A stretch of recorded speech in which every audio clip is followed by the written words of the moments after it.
Hey guys, what's up? Welcome back to another edition of Insert Name Here program. So today I want to talk about NHL hockey arenas, specifically different types of seating options and price points. So most NHL arenas will have three different levels. There'll be an upper, middle, and lower bowl. So if you're on the upper bowl on the ends, so basically behind each of the nets, you're going to be looking at your cheapest seats. And then as you move down lower and more towards center ice, you're going to be looking at the most expensive option. In terms of the view, it really kind of depends on what you're looking for, pun intended. So when going to a hockey game, it really depends on what you're looking to get out of it.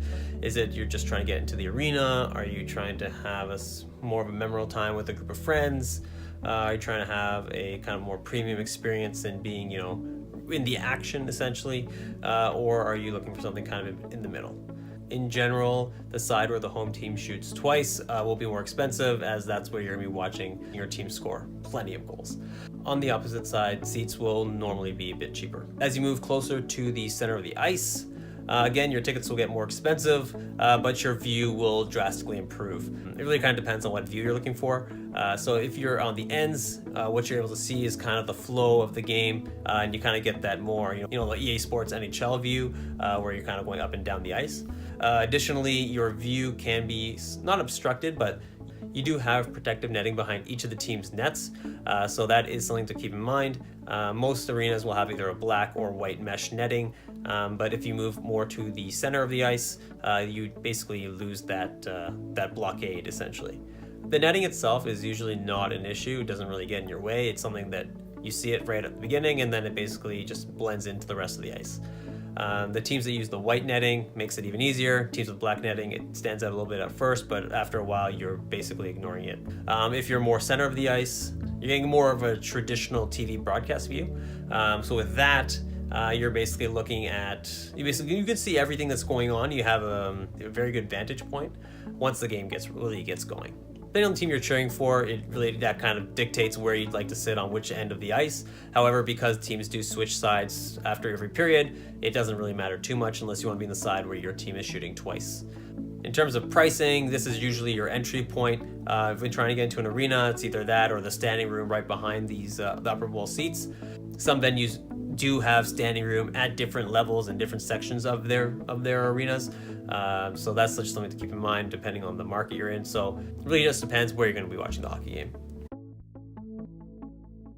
All right, next we'll go into the 200 levels. Sometimes these are referred to as club seats, the club level, mezzanine. There's so many different variations that can come into it, but just because they provide them with additional benefits for sitting in that area, which can include or range from food or beverages included with the price, larger or more plushy seats, and then in general, you're just kind of close to the action.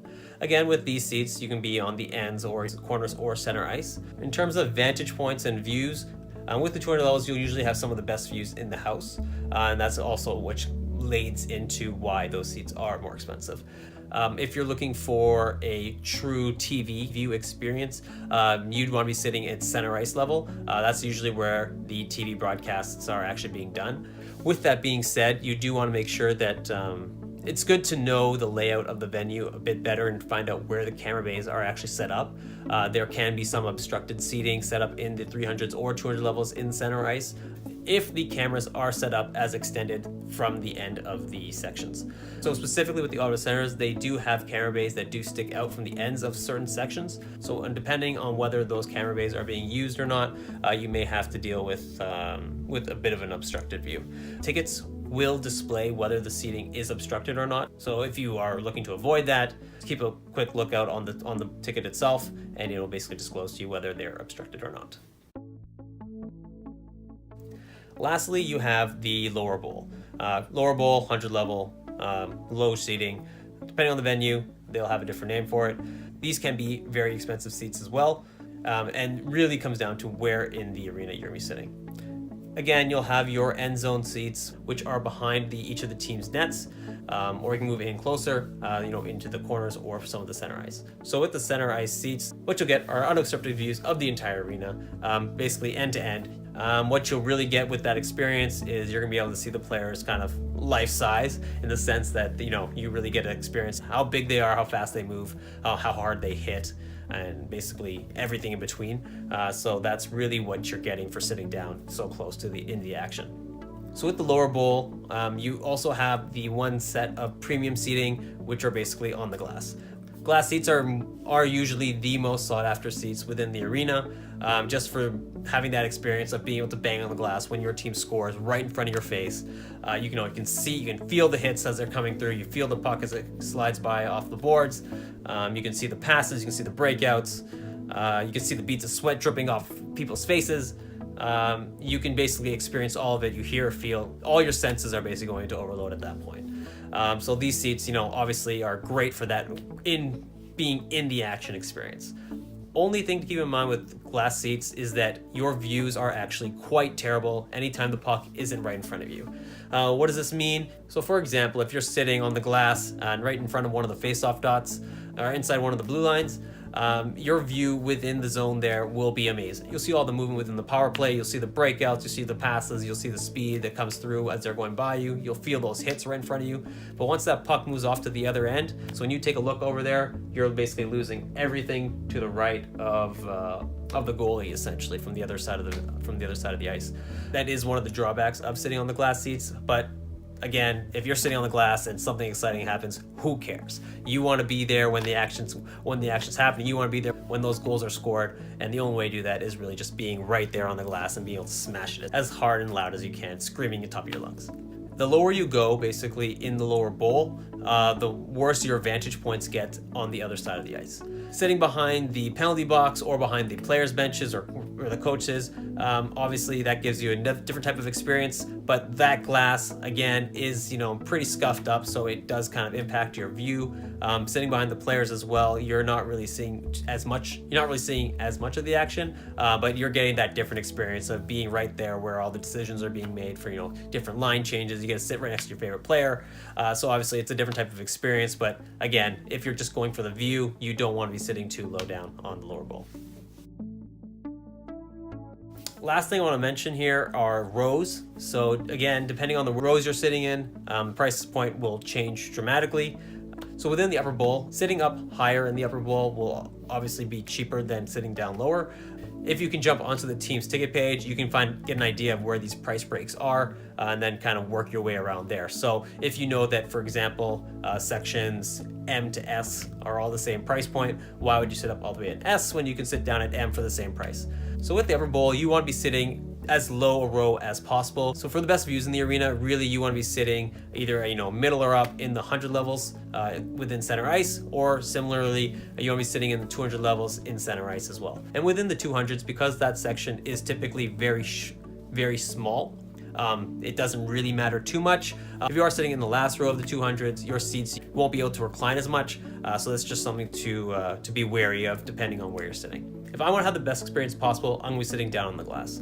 You get right in the action, you get to see everything going on, you really get to feel it too. All your senses are basically going to overload, and when your team scores, that's the best feeling, to have them celebrating right in front of you. However, when I'm going for the best value, usually I'm going to be sitting somewhere in the corners in the upper bowl, as low down as possible, just so that I get the best vantage point for what I'm paying for. You still get to see everything. You still get to see everything. You get to see the breakouts, you get to see the passing, you get to see those goals, you get to celebrate with them great fans around you, but you're not breaking the bank essentially for going to that game. If you're looking for kind of a more premium experience, definitely I would recommend sitting in the 200 levels. Sitting center ice is great. So those are some of the most expensive seats in the house, but if you're looking for just go to that 1 or 2 games a year, highly recommend sitting in that section. So I think that kind of covers seating at NHL hockey games. Obviously, I have my own preferences, but you guys have your own too. So I'd love to hear what you guys have to say. Definitely leave a comment below if you guys have different seating preferences, or where you think you get the most bang for your buck when you go to a hockey game. Hope you enjoyed this video. If you did, definitely hit that like button. If you haven't subscribed yet, definitely come join the gang. We'll be glad to have you on board. And I'll see you guys in the next video. Hey guys, one thing I forgot to mention. I didn't go talking about suites actually within NHL venues.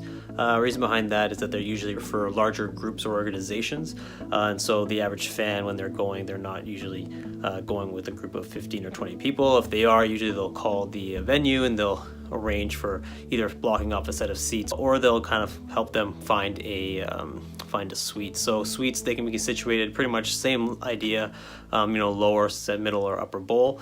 Within the upper bowl ones, it's not always going to be on the 300 level or the upper bowl level. There may be actually a press box level, which is slightly higher there, or you can even have it 200 or 100 level. If you are interested in learning more about suites, definitely leave a comment below and I will be sure to put a video together going over those different offerings.